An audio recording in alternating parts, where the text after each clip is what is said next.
ఘటన జరిగిన వెంటనే బాధితులను శివాజీనగర్లోని బోరింగ్ లేడీ కర్జన్ ఆసుపత్రికి తరలించారు.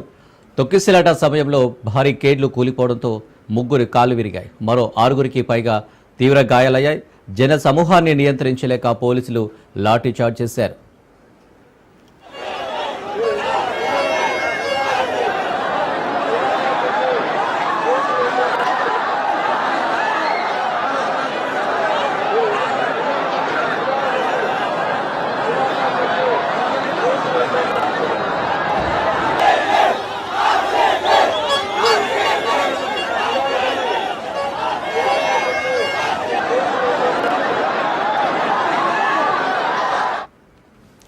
కర్ణాటక సీఎం సిద్ధరామయ్య బాధితులను పరామర్శించారు. డిప్యూటీ సీఎం డీకే శివకుమార్ బాధితులకు క్షమాపణలు చెప్పారు. పరిస్థితి చేయి దాటిపోయిందని అభిమానులు పెద్ద ఎత్తున రావడంతో అదుపు చేయలేకపోయినట్టు తెలిపారు. ఆర్సీబీ విజయం తర్వాత అభిమానులు సంబరాల్లో మునిగి తేలుతుండగా ఇలాంటి విషాదకర ఘటన జరగడం అందరినీ కలిచివేసింది.